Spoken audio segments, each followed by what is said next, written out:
춤추고 노래하고 악기를 연주하는 일, 인류의 오래된 표현 방법이죠. 마음의 응어리를 표현하지 못하면 몸도 불편해지는데요. 코로나19로 인해 몸과 마음의 고통을 호소하는 분들이 참 많은 요즘입니다. 이런 시간, 표현 예술 치료에 도움을 받아보면 어떨까요? 촉망받던 무용가에서 표현 예술 치료사로 변신한 정명 박사 이야기 함께 들어봅니다.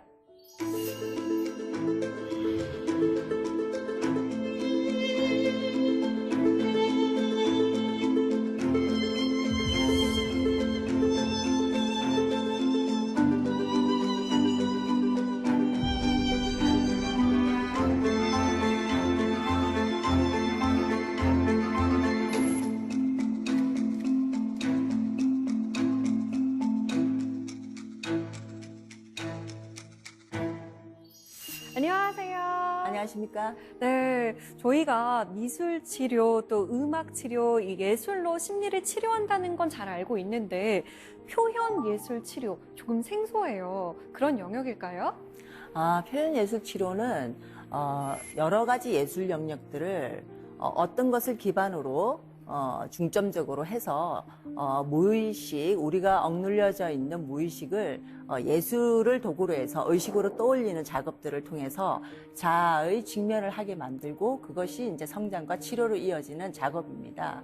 저 같은 경우는 이제 움직임을 중점적으로 해서 여러 가지 글, 그림, 문학, 시, 소리 등을 함께 아우러서 예술 치료를 하고 있습니다. 좀 더 설명을 들어봐야 잘 알겠지만 표현 예술 치료가 어쩐지 몸과 마음에 좀 자유를 줄 수 있겠다라는 생각이 듭니다. 오늘 강연 잘 부탁드립니다.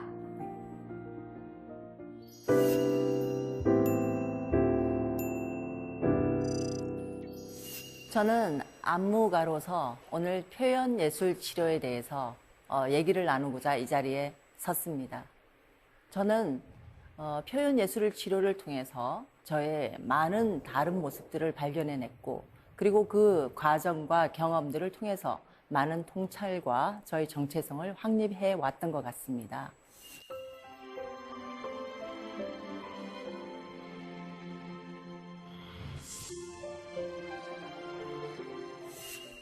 저는 어릴 때부터 무용을 시작해 왔습니다. 7살 때부터 한국 무용으로 발을 이렇게 뗐고요. 발레로 몸을 이렇게 척추를 세웠고요. 그리고 고3 때부터 현대무용으로 아주 입체적인 몸의 움직임을 훈련했습니다. 그리고 2000년도에 뉴욕에서 모던 재즈와 접촉 즉흥을 수학하면서 저는 웬만한 무용에 관한 베이스들을 다 공부를 했다고 할 수 있겠습니다. 그런데 어느 날부터 저는 불안이라는 두 단어가 제 온몸을 감싸고 있다는 걸 느끼기 시작했고 그때가 지금 생각해보면 26살 때 제1회 국제해변무용제 최연소 안무자로 발탁이 되었을 때였던 것 같습니다. 아주 저희 성격대로 발랄하고 열정적이게 제 작업을 해나갔고 해외 초청 무용단 피나바우시 무용단의 라이너베어의 작품에 한국인 무용수로도 더블 활동을 시작을 할 수 있게 되었습니다. 그러던 도중에 아버지의 부고 소식과 그리고 일주일 뒤 연달아서 오빠의 부고의 소식을 함께 듣게 됩니다.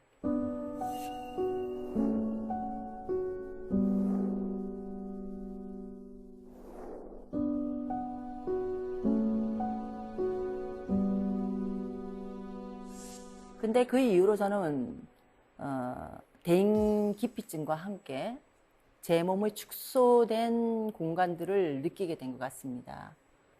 작은 접촉에도 깜짝깜짝 놀라고 전화벨 소리만 들어도 화들짝 놀라는 증세들을 가지면서 저는 불안이라는 단어를 확신했습니다.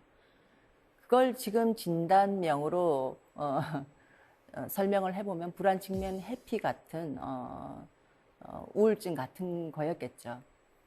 그때부터 저는 불안을 직면하지 못하고 계속 회피하면서 고독이란 단어가 떠올랐고요.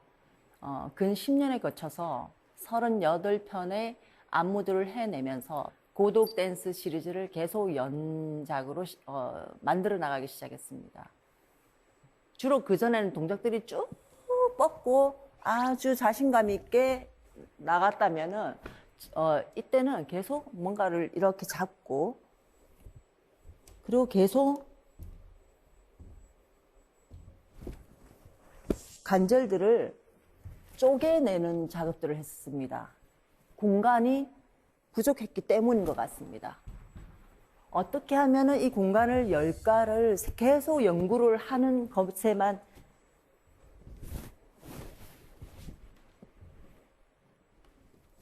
집중하면서 정작 저희 불안들은 직면하는 척만 했던 것이죠. 그 가면들을 쭉 뻗어서 이렇게 펼칠 수 있는 것이 아니라 아주 작게 계속, 그리고 그때 끊지 못했던 담배들도 계속 나타나면서 이런 모습들이 저를 지배하고 있었습니다.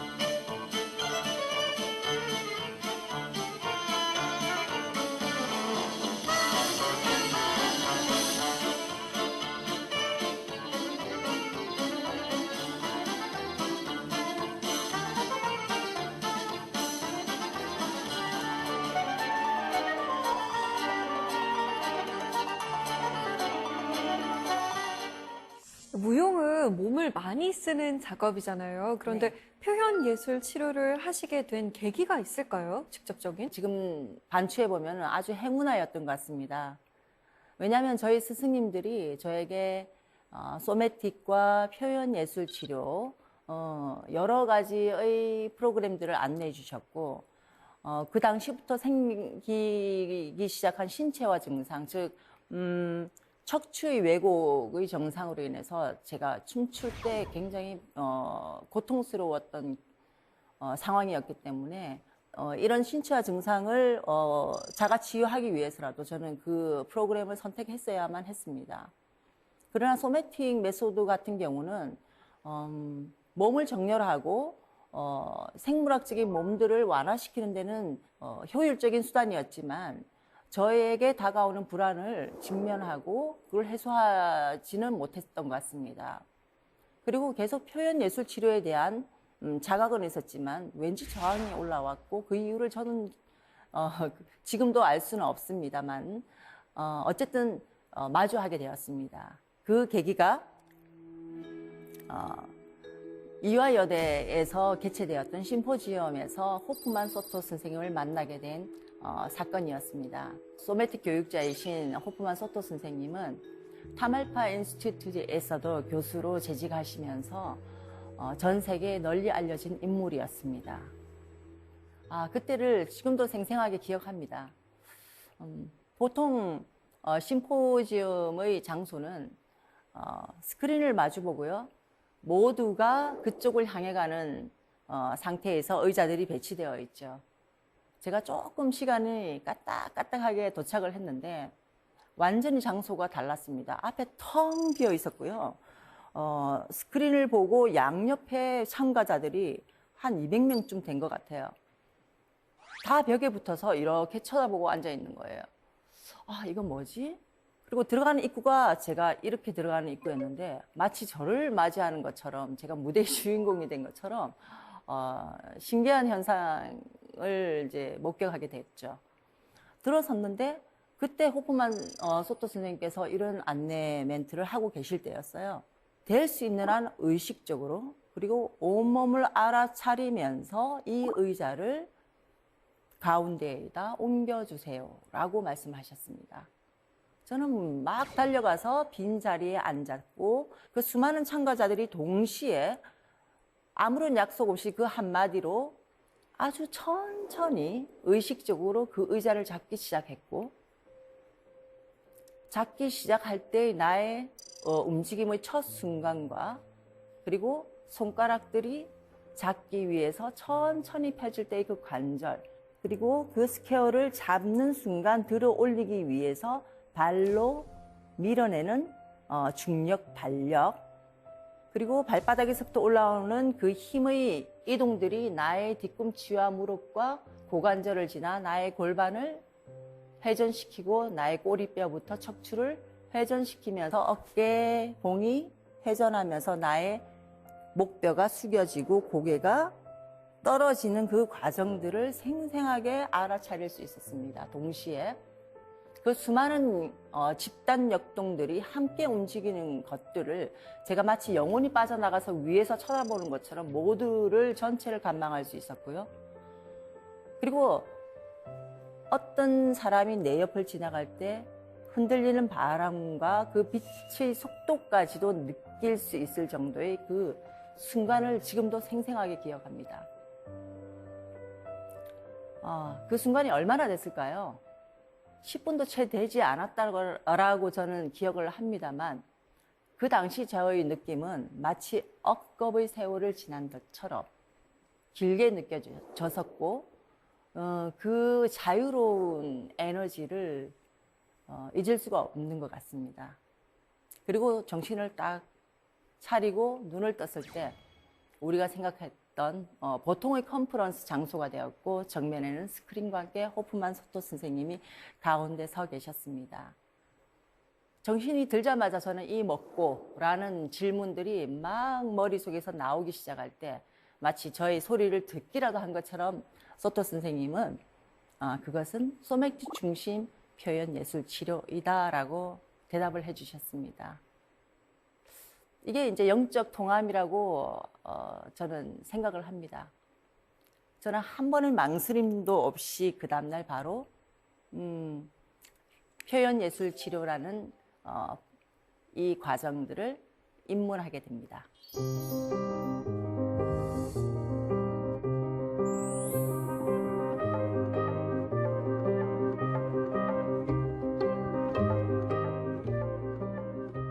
본격적인 수학에 입문하였을 때 제일 처음 저에게 맞닥뜨린 것은 저항이었습니다.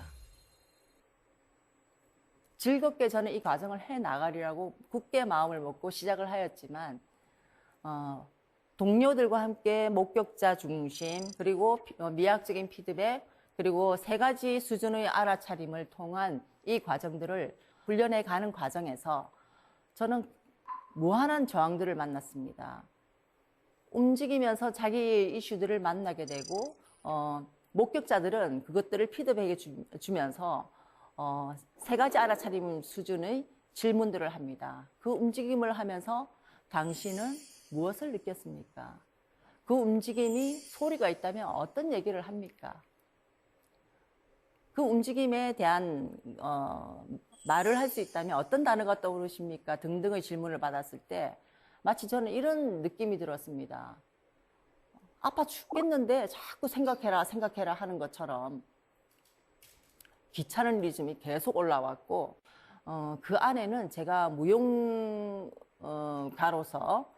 이런 움직임들이 굉장히 하찮게 느껴졌던 시점도 있었던 것 같습니다. 그렇게 저희 자만과 오만과 편견 그 모든 것들이 저희 자아의 한 부분이었음을 지금 반추하고 있는 중입니다. 그리고 그렇게 저렇게 이 저항들을 직면하고 단계를 점점 밟아 올라가서 마지막 시점에서 미국으로 건너가게 됩니다. 샌프란시스코 타말파산에 위치한 치유의 대가 안나 할프린의 처소로 옮겨져서 저는 마지막 단계를 수학할 때 제가 해결하지 못한 미해결 과제들이 무의식 저변에 아주 깊숙이 저장되어 있는 것들을 발견하고 직면했습니다.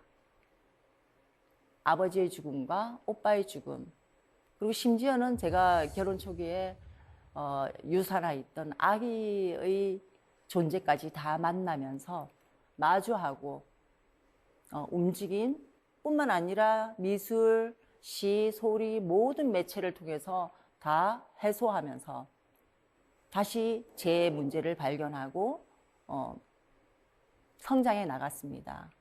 그리고 가장 파워풀한 기억이 나는 수업 중에 하나가 코칭 수업이었어요. 하버드 대학교의 코칭 교수님이신 켄 오터 박사님의 코칭 수업은 이때까지 모든 훈련의 과정들을 예술적으로 작품화시키는 과정이었습니다. 이 과정들을 쭉 겪으면서 나는 예술가로서 가지고 있는 한계점들이 있었어요. 무용가는 이런 것만 해야 돼? 이런 건 할 수 없으라고 생각하는 경계 지점이 모두 다 부서지는 것을 발견했습니다. 나는 어떤 것도 해나갈 수 있겠구나 라는 생각과 함께 마지막 단계에서 제 자신의 자가 코칭을 하게 됩니다. 3가지 코칭을 가지고 저는 결국 이 과정을 무사히 마치고 귀국하게 되었습니다.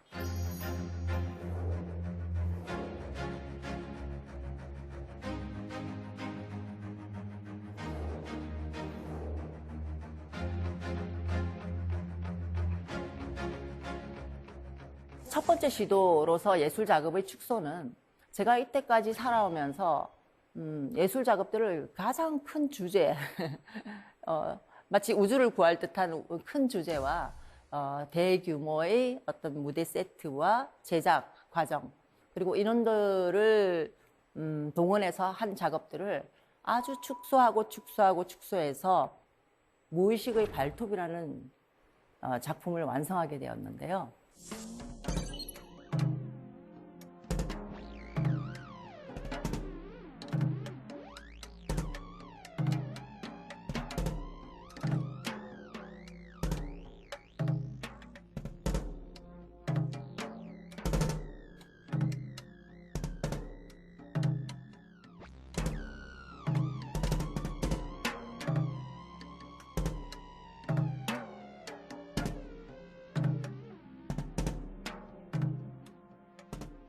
우선 뒷모습으로 시작하는 것들은 저희 가면을 쓴 제 자아를 표현하는 것이고요. 거기서 스물스물 나오는 손들이 위장한 채 저를 기만하는 모습들입니다. 그 기만들은 여러 가지 통로를 통해서 저를 계속 핥히고 있었고요. 그러나 그것들이 직접적으로 대면하기 시작했을 때 하나하나가 귀중한 자원임을 발견하는 단계를 가집니다. 그리고 결국에는 뒷모습으로 섰지만 제대로 바라보고자 하는 나의 눈들이 이 세상을 바라보게 하고 이 온전한 공간들을 다 훑게 되는 과정들을 그린 겁니다. 30대 중반에서 60대 초반까지의 탈북민 여성을 대상으로 한 하나원에서의 수업이었습니다. 그들을 처음 만났을 때는 그들의 증상을 전혀 눈치채지 못할 정도로 너무나 에너지가 넘쳤고 너무나 발랄한 모습에 정말 수월하게 재밌게 수업을 할 수 있을 거라고 예상을 했죠. 그래서 아주 활동적인 스코어로 가득 채운 프로그램을 가지고 그들 속으로 첨벙 뛰어들었습니다. 그런데 그들의 이슈를 드러내기 시작하면서 저는 묘한 에너지를 느끼게 됐습니다. 왠지 숨기고 방어하고 그리고 뭔가 구조적으로 제가 알지 못하는 어떤 에너지들을 짐작을 했는데요. 이슈가 드러나면서 알게 된 사실들은 그들은 남아하기 위해서 온갖 일들을 겪으면서 죽을 뻔한 상황들을 넘기고 현재에 이르렀고 그리고 또한 북에 남겨진 가족들을 또 구출해내기 위한 책임감과 의무감으로 당장 사회에 나가면 또 돈을 벌어야 된다는 그 위압감으로 똘똘 뭉쳐져서 트라우마로 인한 몸의 증상들이 드러나는 것들을 저는 감각하고 있었던 것입니다. 마침 그때가 추석이었어요. 우리나라에서. 그들이 물었죠. 그들의 세계에서 명절처럼 가지고 있는 어떤 행사나 전래놀이나 어떤 것들이 있는지에 대해서 얘기를 나누면서 그들은 무의식에 있는 창조성들을 끄집어내기 시작했어요. 떡을 만들기 위해서 어떤 나무를 계속 심고 베어다가 서로 우리나라에서 자치기 비슷한 어떤 놀이들을 하는데 이러한 룰을 가지고 지면은 어떤 내기를 하고 이런 얘기들을 하면서 그들은 방어를 해제하기 시작했습니다. 그래서 몸에 무장된 근육들을 해제하기 시작하면서 그들이 위장된 가면들을 하나씩 벗기 시작하는 것들을 목격하기 시작한 것들이죠.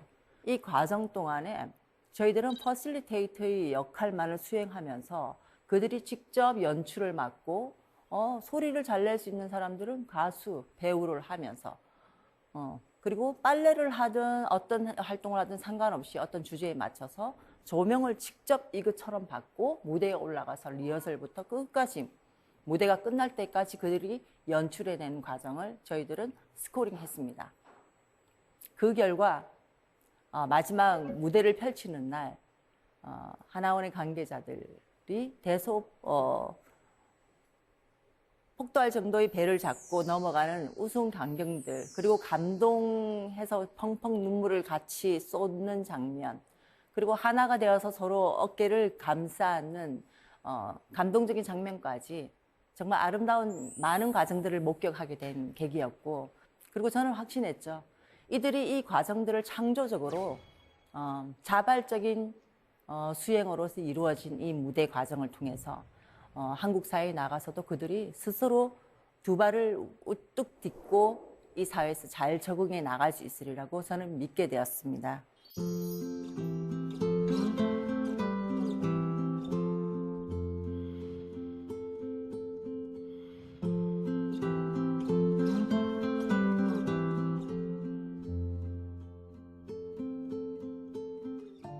두 번째 임상 과정이 기억나는 것은 납병원 조현병 환자들을 임상한 과정이었습니다. 처음에 들었을 때 그들의 모습이 지금 내 눈앞에 펼쳐지고 있습니다. 병원 관계자들과 함께 인솔되어서 들어갔던 그 자리에 저는 두 발을 뚜벅뚜벅 걸어갈 때 사람들의 몸이 저렇게 왜곡될 수 있다는 사실들을 보고 정말 깜짝 놀랐습니다. 어떤 분은 완전히 몸이 옆으로 기울어져 있었고요. 그들의 시선들은 모두 땅을 보고 있었습니다. 한 분도 위로 정면으로 바라보는 사람이 없었고, 어떤 분은 완전히 오버해서 하늘을 쳐다보면서 시선에 초점이 없이 멍하니 저 하늘을 응시하고 있었습니다. 그리고 대부분 몸이 응축되고 척추는 주저앉아 있었죠. 그리고 가장 큰 특징은 두 발이 땅에 닿지 않고 있었습니다. 다 꼬여 있거나 들려 있었어요. 저와 보조 강사 두 명이서 멍 때리면서 그 현장을 바라보다가 갑자기 제가 떠오르는 게 있었습니다. 그게 뭐냐면 그냥 음악을 틀고 바라봐 주는 것이었습니다. 그래서 저는 아무것도 하지 않고 유튜브에서 그냥 클래식 음악을 하나 틀었습니다. 그리고 저는 성격이 좀 급한 편이라 그것들을 견뎌야 됐습니다. 기다리는 게 아니라 정말 견디는 시간이었는데 저는 너무나 긴 시간을 기다렸지만은 사실은 10분밖에 되지 않았죠. 근데 효과가 나타나기 시작하는 그 시점에 중후반쯤 되는 남성분이 이렇게 구부정하게 저한테 다가와서 이렇게 쳐다보면서 물었어요. 선생님, 뭐 하세요? 저는 춤추고 있어요. 라고 얘기를 하는 거예요. 이 말이 아직도 귓가에 또렷이 들립니다.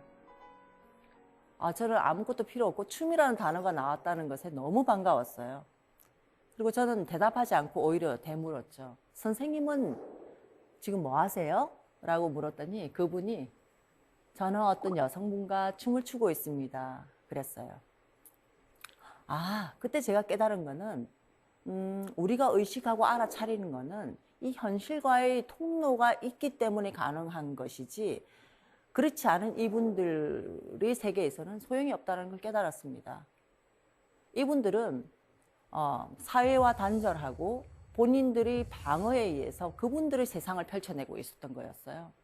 저희들은 알 수 없지만 그분들은 이 안에서 어마어마한 세상에서 환상 속에서 그분들의 세상에서 춤을 추고 계셨던 거예요. 하지만 여기서 단서는 음악과는 연결이 된다는 거였죠. 그래서 이 음악이라는 하나의 단초를 통해서 그분들이 발로 현실에 내다릴 수 있는 실마리를 찾은 것이죠. 전문 용어로는 미러링이라고 하고 우리말로는 그냥 따라하기입니다. 그대로 따라 한번 해보는 거예요. 심리학에서는 그대로 그 사람의 행동을 이렇게 따라하면 이 사람의 마음을 알 수 있다 그래요. 그분을 제가 따라하기 시작했어요. 그리고 어떤 분은 완전히 이러고 있을 때 전 옆에 가서 진짜 이러고 있었어요. 어떤 분이 이러고 있으면 저 옆에 가서 이랬어요. 그리고 우리 강사들도 저를 따라서 하기 시작했죠. 그리고 그 춤을 추고 계신다는 그 선생님과 손을 잡고 그 리듬에 맞춰서 발만 옮겼는데 그분은 저와 함께 리듬을 맞추기 시작했어요. 그리고 어떤 분은 어깨에다 제가 손을 이렇게 쳐드리니까 등에 대고 이렇게 쳐드리니까 이렇게 반응을 하는 거예요. 실로 놀라운 장면이었습니다. 그렇게 이 많은 사람들이 각각의 어떤 움직임들을 해내기 시작하고 그들이 인지를 하는지 안 하는지 저는 알 길이 없습니다. 그렇지만 어느 순간에 우리는 제가 이렇게 하고 있는 이 사람의 뒤에, 제 뒤에 손을 대고 또 그 뒤에 손을 대고 그러면서 나중에 기차처럼 동그란 원이 됐어요. 춤을 춘다는 것은 제가 옛날에 생각했을 때는 아주 멋있게 몸을 쫙 펼쳐내고 무용가처럼 이렇게 긴 선으로 아름답게 관절들 다 움직이는 거라고 생각을 했지만 그 장면을 보면서 그냥 이 발을 맞추는 것만으로도 이 에너지 역동으로도 충분히 아름다운 예술이 될 수 있다는 걸 저는 목격했고요. 이러고 있던 사람이 어떻게 이 터치 한 번만으로도 음악의 한 줄기의 음색만으로도 이렇게 몸이 펴지는 그 자체가 어떠한 치료도 필요가 없었다는 것을 경험하게 된 임상 과정이었습니다.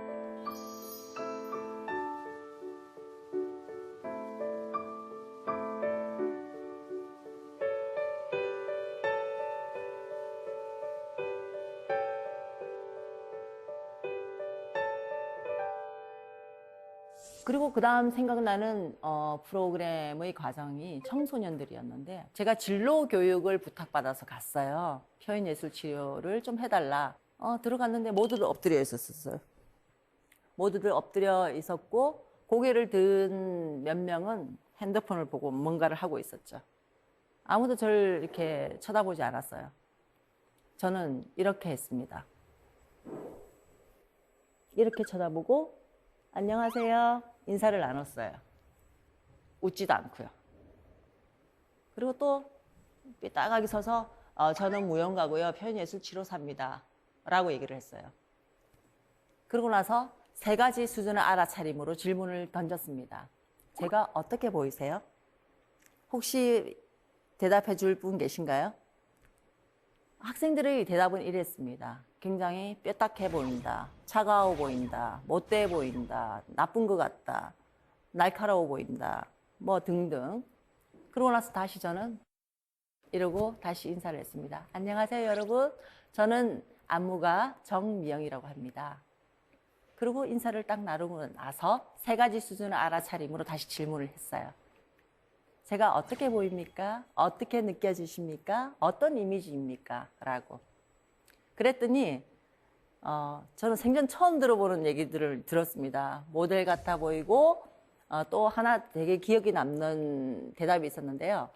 스튜디오스 사감 선생 같다라는 대답을 들었습니다. 그래서 저는 청소년들과 얘기를 나누었습니다. 우리 내의 인지는 굉장히 왜곡을 한다. 이 세상에서 보이는 것들이 전부가 아니라 여기서 보이는 어떤 태도와 자세들은 우리가 이미 가지고 있는 고정관념 속에서 하나의 자아일 뿐이다. 그리고 뇌의 작용과 원리와 함께 우리 심리적인 자아를 통해서 함께 설명을 해 나갔죠. 그리고 이제 실습 단계에서 전혀 말을 사용하지 않고 소리로만 서로 소통하기. 2번째는 이 티슈 하나로 전달을 해보라고 했어요. 그랬더니 어떤 친구가 이렇게 했어요. 처음에는 이렇게 흔들더니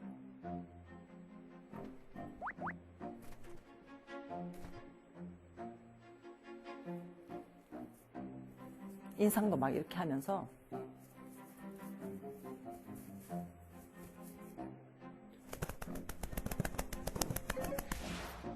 그랬더니 나중에는 막 이렇게 찢어요.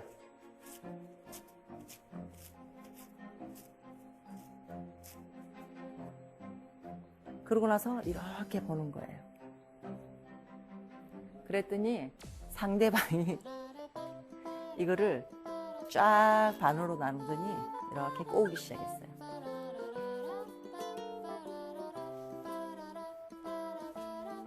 그리고 나머지도 꼬우고요. 그걸 꼬우면서 계속 이런 소리를 내면서, 그리고 그 친구가 이랬어요. 그러더니 그 친구가 받아서 이거를 이렇게 표현을 했습니다.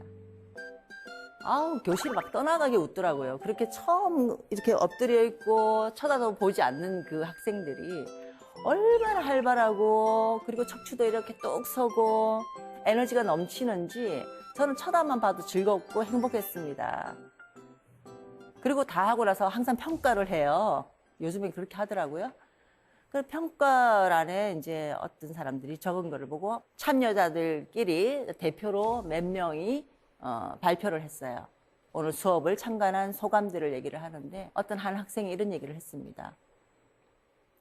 사실은 이 수업의 목적이, 의도가 진로 교육의 상담과 이들이 호소하는 대인관계에 관한 어떤 이슈를 어떻게 문제를 해결할 수 있는가에 대한 해결 방안을 제가 좀 제시해 주는 것이 그 수업의 목적이었는데, 그건 하나도 하지 않았어요. 못했죠. 시간도 빠듯하고. 그랬는데 자신이 스스로가 그 얘기를 하는 것을 듣고 저는 깜짝 놀랐죠. 어떤 얘기를 하냐면은, 자신이 그렇게 편견을 가지고 사는 줄을 몰랐다. 저 사람은 그러지 않을 수도 있을 텐데. 그리고 다양한 면들, 사람들은 누구나 다를 수 있다는 것을 인정하게 됐고, 그 과정들을 받아들이면서 자신도 역시 진로를 선택하는 데 있어서 남들과 똑같이 할 필요가 없다는 얘기를 들었어요. 이 얼마나 놀라운 결과입니까? 이 두 가지 목적을 가지고 들어가서 하나도 그런 강의를 하지 않았음에도 불구하고 스스로 창의성을 가지고 그 잠재력을 개발하는 그 청소년들의 속도를 보고 저는 좀 의무감 같은 걸 느꼈어요. 책임감. 표현예술 치료를 통해서 이런 잠재력들을 정말 무한하게 개발해 줄 수가 있겠구나 라고 생각을 했습니다. 그리고 뿌듯하게 그날을 마감했고, 그리고 한 학생이 저와 개인 면담을 계속 한 8회기 정도 실행을 했는데, 그 친구의 성적과 대인관계가 너무 좋아졌다는 나중에 보고를 듣게 되었어요. 그들을 보면서 저의 의무감과 책임감 등을 어떻게 좀 전개를 해 나갈지에 대한 스코어를 그때부터 좀 시작했던 것 같습니다.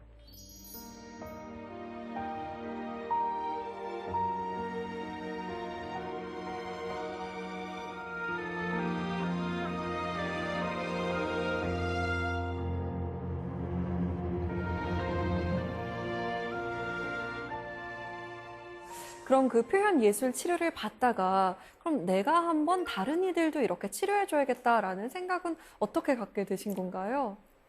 그거는 저절로 따라오는 보너스 같은 거였어요. 내가 이렇게 좋고 이렇게 확장되고 이렇게 가벼워지다 보니 상대방에 대한 배려는 당연히 따라오는 거지만, 무의식을 직면한다는 것은 다른 사람을 통해서 나 자신을 발견하는 거더라고요.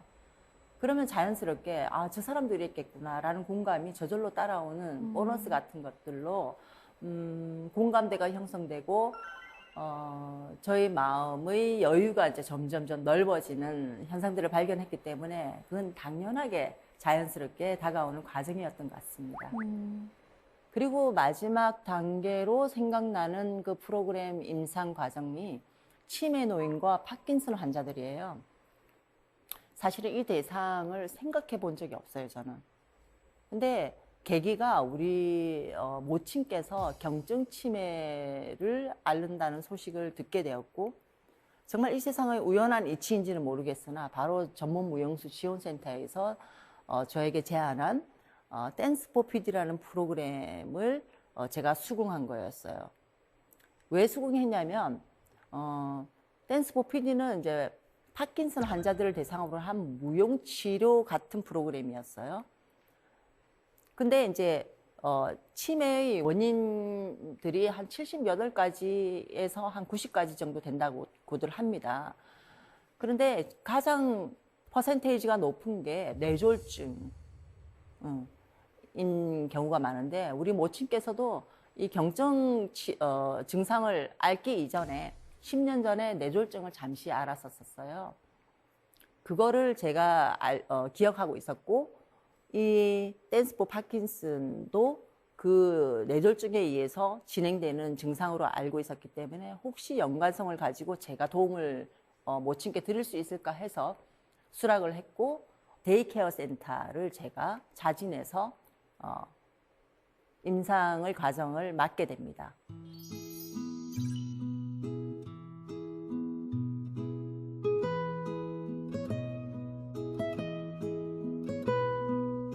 치매 노인들의 증상들은 사실은 많은 이런 임상들이 복합적인 과정들이 그 안에 한 곳에 있었어요. 가장 파워풀한 도구로 사용했던 게 장기 기억을 일출해내기 위한 스토리텔링의 상상력을 이용하는 거였어요. 그래서 그분들은 단기 기억에는 전혀 반응하지 못하기 때문에 인지적으로 장기 기억 속에 들어있는 것들을 접촉하기 위한 몸의 활동을 통해서 그분들의 기억들을 소환해내는 것들이었죠. 하나의 예가 떠오릅니다. 보자기를 가지고 막 움직임을 하는 과정이었는데 웬 할머니께서 그걸 꼬우기 시작했어요. 그래서 우리 보조 강사가 하나를 더 주니까 2개를 꼬우기 시작했어요. 그러더니 제가 이걸 잡아드리니까 하나를 더 가져와서 닦기 시작했어요. 그래서 2개의 이제 따음이 생기니까 이렇게 머리에 댄 거예요. 귀 옆에다가. 그러니까 이 닦는 머리가 된 거예요. 그래서 지금 몇 살이세요? 이랬더니 18살이래요. 그때부터 이제 그분들의 기억이 소환되기 시작하는 거죠. 다른 분들은 18살 때 결혼을 했다부터 시작해서 첫사랑 얘기도 나오고, 그러면서 그네를 타는데 뒤에서 밀어주는 그이가 있다, 이제 얘기가 나오기 시작했어요. 그런데 너무 놀랍게도 그 그네를 이렇게 타야 된다고 어떤 할머니가 막 가르쳐 주는 거예요. 그럼 발을 이렇게 누르면서 으쌰 으쌰 하는 거예요. 그래서 우리는 전체 역동이 딱 일어나면서 다 같이 으쌰 으쌰를 시작을 했는데 갑자기 한 분이 우시는 거예요. 왜 그러세요? 라고 얘기를 했더니 그분께서 얘기를 하시기를, 나는 땡감도 없었어 라고 울부짖는 거예요. 그러고 나서 다시 정신을 차려보니 그분은 그 보자기를 가지고 닦는 거를 전혀 하지 않으셨고 뭔가를 계속 이렇게 접었다가 폈다가 접었다가 폈다가 하는 거예요. 뭐 하세요 할머니? 이랬더니 뭘 싸야 되겠다는 거예요. 그러니까 피난을 가야 되는데 뭘 싸가지고 가야 되는데 싸갈 게 없다는 거예요. 자기 집에는 떨어져서 누가 가져가지도 않는 땡감도 하나 없었다는 게 그렇게 서러웠던 거예요. 이렇게 우리 몸 작업들은 이 무의식 깊이 저장돼서 해결되지 못하는 채로 그대로 유리컵을 팍 던지면 파편적으로 탁 날아오는 것처럼 이 파편들이 온몸에 박혀 있었던 거예요. 그래서 그분들은, 다른 분들은 으쌰으쌰 하다가 그분들을 위로해주기 시작했어요. 치매 노인들의 특징 중에 하나가 사실은 외면이에요. 친한 분들끼리만 이렇게 소곤소곤 얘기를 하지 옆에 닿는 것도 싫어하세요. 뭐 이러면서. 그래서 예쁜 치매라고도 하고 거친 치매라고도 하는데 대략적으로 그렇게 거친 치매들이 저는 보였어요. 그런데 이 하나의 현상을 두고 많은 분들이 진짜 이렇게 걸어와 괜찮아, 지금은 괜찮잖아 이러면서 쓰다듬어주고, 너도 그네 타라고 옆에 앉혀놓고 같이 손을 잡고 으쌰으쌰하고 이런 감동적인 모습들을 보면서 결국 저의 미래의 모습이었다는 걸 느낍니다. 누구든지 지금 현재 트라우마에 노출되어 있고 누구든지 상처를 받고 경험들을 합니다. 저는 이 모든 표현 예술 치료의 과정을 통해서 저 자신을 만났고 그것들을 직면해 왔던 것 같습니다.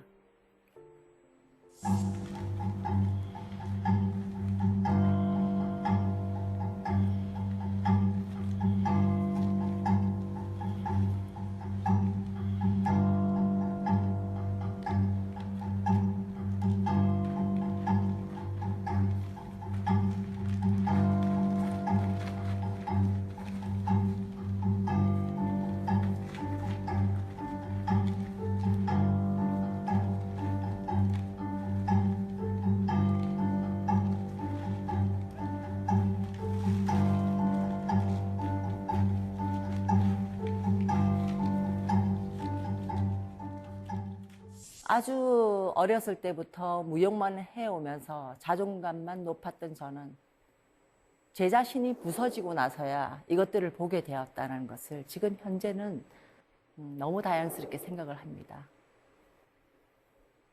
어떤 분이 저에게 힘들게 한다면 그분들을 통해서 자신을 바라보시기를 권유해 드립니다. 그것들을 바라보게 하는 거울, 표현예술치료는 저의 무한한 잠재력을 건드렸고 접촉시켰고 그것들을 마주보게 했습니다. 제가 무용가로만 있을 때는 상상도 할 수 없었던 계획들이 저절로 펼쳐짐을 저는 느낍니다. 저는 신을 믿지는 않습니다. 다만 제 안에 있는 자아들을 끄집어내고 실패와 경험들을 계속 해보면서 제가 가지고 있던 그 오류들의 편견들의 파도 속에서 계속 헤엄치면서 제 섬들이 점점 커지는 것을 목격하고 있습니다. 이것을 심리학에서는 자기 실현이라고 합니다.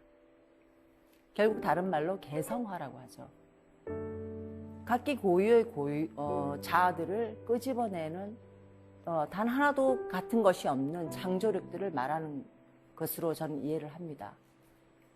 표현예술치료는 이런 잠재력을 무한히 끄집어내는 저의 내적 스승으로서의 현재 저를 이끌어가는 멘토로서 작용하고 있습니다. 여러분들도 그런 멘토가 있을 것입니다. 혹시 잘 안 될 때는 표현예술치료를 이용해보는 게 어떨까라는 말로 저희 강의를 마무리하고자 합니다. 끝까지 경청해 주셔서 감사합니다.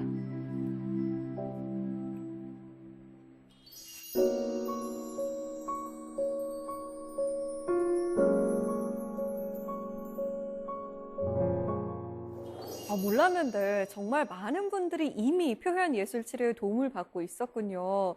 사사기 공동체 여러분께서도 궁금한 점이 참 많으실 텐데 미리 받은 질문들 한번 보겠습니다. 여나영님의 질문입니다. 선생님처럼 표현예술 치료자가 되기 위해서는 무용을 전문적으로 한 사람만 가능한 것인가요? 네, 궁금하실 것 같아요. 무용을 좀 전문적으로 배워야 하는 것일까요, 정말? 이런 질문들 참 많이 받습니다. 그런데 처음에도 말씀드린 바와 마찬가지로 이거는 무용치료가 아니라 움직임 중심 표현예술치료죠. 그래서 지금 우리 아나운서님도 이런 움직임들을 하죠. 네. 그래서 많은 사람들이 이미 움직임을 하고 계십니다. 그것을 이제 중심으로 그 사람의 이슈를 무의식에서 건져 올리는 작업이기 때문에 무용과는 전혀 상관이 없습니다. 그럼 뭘 전공하면 좋을까요? 어떤 것도 저는 필요치 않다고 생각을 합니다만, 네. 저는 지금 현재 강연에서도 말씀드렸지만은 심화 공부를 계속 하고 있어요. 그래서 인생 끝없는 공부이기 때문에 어떤 공부든 열심히 하고 있으면 이 훈련 과정에서는 어려움 없이 해내리라고 생각을 합니다. 다음 질문 보겠습니다.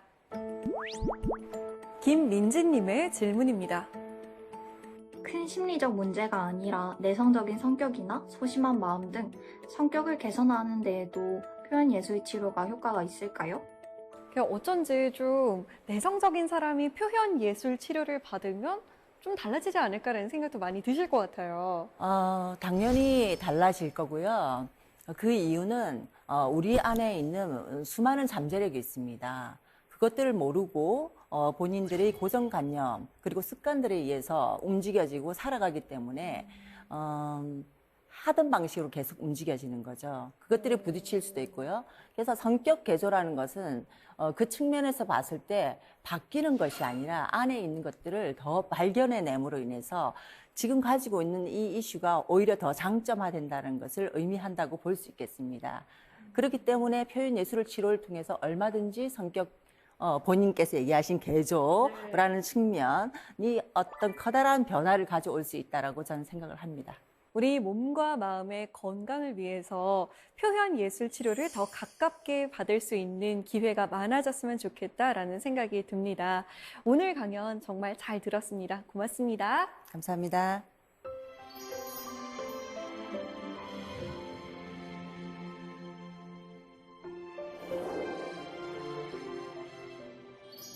발레를 보다 보면 무용수가 그 자리에서 수십 바퀴를 도는 고난도 기술을 선보입니다. 이 기술을 휘대라고 하는데요. 보통 사람들은 한 자리에서 서너 바퀴만 돌아도 휘청거리는데 수십 차례, 30차례를 선보이기도 하죠, 이 휘대를. 그 비밀은 바로 시선 집중에 있다고 합니다. 한 곳을 집중해서 그곳만 바라보면 얼마든지 어지럽지 않게 휘대를 할 수 있다고 하는데요. 휘대를 하는 발레리나처럼 마음을 붙들어 매지 않으면 정신을 쏙 빼앗기는 계절이 시작됐습니다. 다시 축제의 계절을 만끽할 수 있도록 지금은 시선 집중해야겠죠? 사사기 공동체 스미다. 저희는 다음 시간에 찾아오겠습니다. 고맙습니다. Love, it's a special day. We should celebrate and appreciate that you and me found something pretty neat. And I know some say this day is arbitrary,